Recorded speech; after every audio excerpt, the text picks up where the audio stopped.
Hello friends, पिछले video में electricity chapter के एक्सरसाइज का 1 से लेके 5 तक का क्वेश्चन सॉल्व किए थे। आज हम लोग उसके आगे का क्वेश्चन सॉल्व करना सीखेंगे। तो हम लोगों का जो क्वेश्चन है वो है क्वेश्चन नंबर 6 एक्सरसाइज का है। ठीक है, क्या कहा जा रहा है? A copper wire has diameter इतना 0.5 mm, रेजिस्टिविटी दिया हुआ है, what will be the length, length निकालना है। उसके बाद रेजिस्टेंस दिया हुआ है 10 ओम। तो यहाँ मैंने गिवन डाटा लिख लिया है, R इक्वल्स टू 10 ओम, रो दिया हुआ है, डायमीटर दिया हुआ है 0.5 mm। ठीक है, डायमीटर से क्या निकालना है? रेडियस। तो रेडियस इक्वल टू d/2 होता है, तो 0.5/2 mm है। ध्यान देना, यहाँ पर ओम मीटर है तो हमको चाहिए यूनिट मीटर में, लेकिन है कितना? mm में। इसको हम कन्वर्ट कर देते हैं। तो हम लोगों ने कन्वर्ट कर दिया 10⁻³ से मल्टीप्लाई करके। अब हमारे पास फॉर्मूला क्या आता है? निकालना तो हमें L है, तो R equals to row L/A, ये हम जानते हैं ये होता है। ठीक है, जो निकालना है उसके बारे में सोचेंगे। निकालना है L, तो ये हमको निकालना है। तो मैं यहाँ से L इक्वल्स टू रखूँगा RA बाय रो। ठीक है, L equals to RA by rho. तो अब देखिए, R पता है, रो पता है, A नहीं पता है, तो A हम लोग कैसे निकालेंगे? तो A होता है πr², क्योंकि हमेशा वायर का क्रॉस सेक्शनल एरिया सर्कुलर होता है, इसका एरिया πr² होता है। तो पाई कितना है? 22/7। R² कितना है? R है 0.25, तो 0.25 का स्क्वायर इंटू 10⁻⁻, इसका अगर स्क्वायर करेंगे, इसका भी स्क्वायर होगा, इसका भी स्क्वायर होगा, तो 10⁻³ का स्क्वायर होता है 6। हो गया। अब उसके बाद यहाँ हम लोग कर देते हैं मीटर का स्क्वायर। एरिया मिल गया हमें। अब फॉर्मूला पर रख देते हैं। तो L इक्वल्स टू R कितना है? 10। ठीक है, A कितना निकाला हमने? 22/7 इंटू, उसके बाद A की जगह और भी है 0.25 का स्क्वायर इंटू 10⁻⁻6। डिवाइड में रो है, तो मैं यहाँ डिवाइड में कर देता हूँ रो कितना है? 1.6 इंटू 10⁻⁸। ठीक है, तो यहाँ से L अब आगे कैसे निकलेगा? सब अच्छे से रीअरेंज कर लेते हैं। तो ये तो हमारा 10 हो गया, फिर 22 है, फिर 25 का हम लोग उड़ाएंगे, तो ये 25 इंटू 25 हो जाएगा। ठीक है, इंटू 10⁻⁻6 हो जाएगा। डिवाइड बाय, देखिएगा डिवाइड में बाय 22 का नीचे में 7 था, फिर इसका हमने पॉइंट उड़ाया था, तो नीचे में आएगा इसका 100, और स्क्वायर है तो 100 का स्क्वायर मीन्स 100 इंटू 100। उसके बाद और क्या बचा है? 1.6 और साथ में 10⁻⁻8। ये हो गया हमारा। अब आगे चलेंगे। सबसे पहले नंबर्स को एक साइड कर लेते हैं। नंबर है 22, 25 इंटू 25 हो जाएगा 22, 25 इंटू 25 होता है 625। ये हो गया, ये हो गया। अब ये बचा हमारे पास 10 इंटू 10⁻⁻6। डन। नीचे में क्या बचा है? 7 है, 1.6 है, 7 है और 1.6 का मैं पॉइंट उड़ा दूं तो ऊपर में आ जाएगा 10। फिर और क्या बचा? 100 10⁻⁸, तो 10⁻⁻8 और 100 इंटू 100 होता है 10⁻4। ठीक है, अब आगे क्या करना है? इनको पहले सॉल्व कर लें। तो ये बन गया हमारे पास 22 इंटू 625 डिवाइडेड बाय, ये हो जाएगा, मैंने पहले ही कैलकुलेट करके रखा है, ये आ जाता है आपका 10, 2 हो जाएगा, ये माइनस है कर देता हूँ, ये 1 + 1 - 6, ये ऊपर जाएगा तो +8 और ये -4। ठीक है, इसका वैल्यू आता है ऊपर में 13750/112 इंटू, इसका हम लोग अगर करेंगे तो 10 और 10 खत्म, यानी 10⁻0 खत्म हो जाएगा ये। तो ये हमारे पास बचा 122.75 मीटर। तो ये तो मिल गया हमारा कौन सा? पहला वाला पार्ट का आंसर। ठीक है, लेंथ मिल गया। अब बात आती है कि how much does the resistance change if diameter is doubled. अब डायमीटर को ही डबल कर दे रहे हैं। हमारे पास अगला प्रॉब्लम आ गया कि डायमीटर को दोगुना कर दिया गया है तो रेजिस्टेंस कितना चेंज होगा। तो कुछ नहीं सोचना है, इसमें हम लोग जानते हैं R इक्वल्स टू होता है रो L by A. It means हम लोग ये समझेंगे कि R प्रोपोर्शनल टू होता है 1/a, ठीक है। और हम लोगों ने अभी निकाला था एरिया, A इक्वल्स टू कितना होता है पाई आर स्क्वायर। तो R के जगह अगर मैं D रख दूं तो हम लोग देख लेते हैं पहले, A equals to pi r square होता है, R के जगह D रखेंगे तो पाई इंटू D/2 का स्क्वायर होता है। तो ये हो जाएगा पाई D का स्क्वायर और 2 का स्क्वायर नीचे में आ जाएगा 4, ठीक है। तो अब रेजिस्टेंस इसमें हम लोग इसको रख देते हैं, तो R प्रोपोर्शनल टू 1/, देखिए 1/πd²/4। तो प्रोपोर्शनल में हमेशा कांस्टेंट को गायब करना है, कांस्टेंट नहीं रख सकते। तो अल्टीमेटली पाई भी कांस्टेंट है, 4 भी कांस्टेंट है, तो R किसके साथ रिलेशन रखेगा, केवल डायमीटर के साथ, ठीक है। तो R प्रोपोर्शनल टू 1/d²। अब क्या कहा जा रहा है कि if the diameter is doubled, diameter को डबल किया गया, यानी कि यहाँ पे D के जगह 2D रख देते हैं, ठीक है ना। D की जगह 2D रखेंगे तो R प्रोपोर्शनल टू 1/2D का स्क्वायर, तो क्या हो जाएगा R प्रोपोर्शनल टू 1/4D का स्क्वायर। तो इससे क्या पता चल रहा है कि R proportional to 1/4 into 1/d का स्क्वायर। तो नए वाले में 1/4 टाइम्स हो जाता है, ठीक है। इसको और भी एक तरीके से हम लोग समझ सकते हैं, देख लीजिए, निकालना है तो अच्छे से निकाल लेंगे। देखना अब हम लोग कैसे लिखेंगे, R1/R2 इक्वल्स टू D2 का स्क्वायर डिवाइडेड बाय D1 का स्क्वायर। R1 के जगह हम लोग रख देते हैं, तो सीधे R1 ही रखो, अभी कोई दिक्कत नहीं है। R2 देखिएगा D2 क्या बोल रहा है, नया वाला D2, नया वाला D2 बोल रहा है कि वो डबल हो जा रहा है, तो मैं D2 की जगह रख देता हूं 2D1 का स्क्वायर डिवाइडेड बाय D1 का स्क्वायर, ठीक है। तो ये D1 का स्क्वायर D1 का स्क्वायर कटेगा तो क्या हो रहा है, R1/R2 इक्वल्स टू 4D1 का स्क्वायर डिवाइड बाय D1 का स्क्वायर, D1 D1 कैंसिल। तो अब क्रॉस मल्टीप्लाई अगर करते हैं तो R1 इक्वल्स टू 1, तो R2 हो जाएगा 4R2, ठीक है। तो ये है पुराना वाला 10, ये है नया वाला। तो बोल रहा है कि नया वाला रेजिस्टेंस पुराने वाले का कितना गुना हो जा रहा है, तो यहाँ से R2 निकालोगे तो R2 इक्वल्स टू हो जाएगा R1/4। इट मीन्स नया वाला रेजिस्टेंस पुराने वाला रेजिस्टेंस का 1/4 टाइम्स है। तो आंसर आपको मिल गया इसमें कि new resistance is if diameter is doubled then resistance will become 1/4 of the previous resistance, ठीक है। अब देखो क्वेश्चन नंबर 7 में क्या कहा जा रहा है। क्वेश्चन नंबर 7 में आपको बस एक टेबल दिया हुआ रहेगा, उस टेबल में ये करंट का वैल्यू है और ये वोल्टेज का वैल्यू है। देखिएगा करंट का वैल्यू 0.5 एम्पियर होगा अगर, तो उसके लिए वोल्टेज 1.6 वोल्ट होगा। अगर करंट का वैल्यू 1 एम्पियर है तो वोल्टेज 3.4 होगा। इस तरह का पूरा डाटा आपको दिया हुआ रहेगा। डाटा अगर दिया हुआ है तो कहा जा रहा है कि आपको उसको प्लॉट करना है VI ग्राफ। क्या प्लॉट करना है, VI graph, voltage current graph, ठीक है। And calculate resistance from the graph.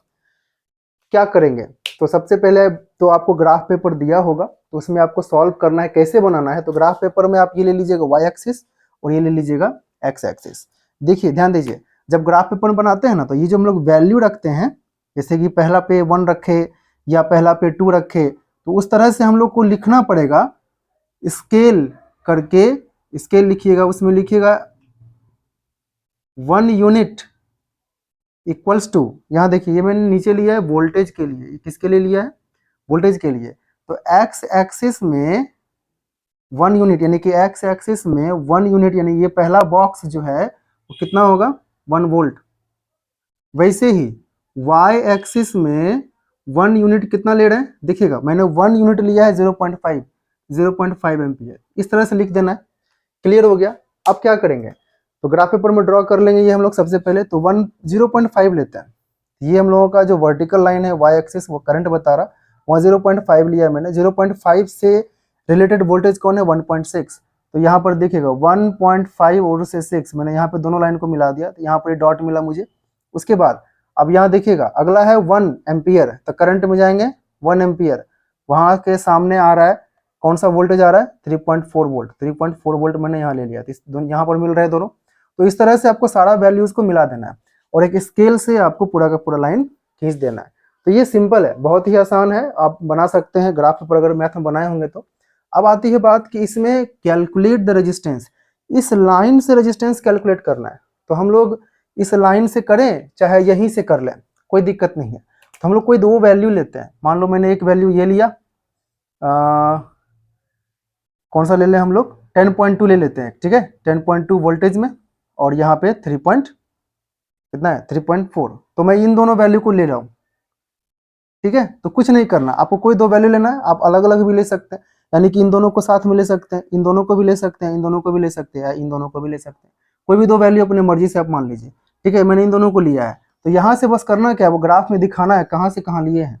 तो वोल्टेज में हम लोग ले रहे हैं 3.4 से, तो 3.4 यहाँ से लेंगे, ठीक है, और एक सीधा लाइन ड्रॉ करेंगे जो कि जा रहा है कहाँ पे 10.2 तक, ठीक है। उसके बाद यहाँ से एक लाइन ड्रॉ कर देना है, तो ये एक ट्रायंगल हो गया। अब आपको बताना होगा कि ये जो लाइन है यहाँ से यहाँ तक का कितना डिफरेंस होगा, तो ये वोल्टेज यानी कि डेल्टा भी इक्वल्स टू क्या होगा, तो 10.2 माइनस 3 पॉइंट कितना है 4, ओके। यहाँ से आप कुछ निकाल दीजिएगा वैल्यू जो भी आएगा। उसके बाद यहाँ से यहाँ देखिए, तो हाईएस्ट कितना है 3, तो डेल्टा आई यानी करंट इक्वल्स टू जो भी होगा आई इक्वल्स टू हाईएस्ट है 3, और उसके बाद कहाँ से ले रहे हैं हम लोग, इस नीचे वाले पॉइंट से, यानी कि ये पॉइंट और ये पॉइंट, तो इन दोनों को हम लोग क्या कर देंगे माइनस, कितना आ जाएगा 3 - 1 इक्वल्स टू 2 एम्पियर।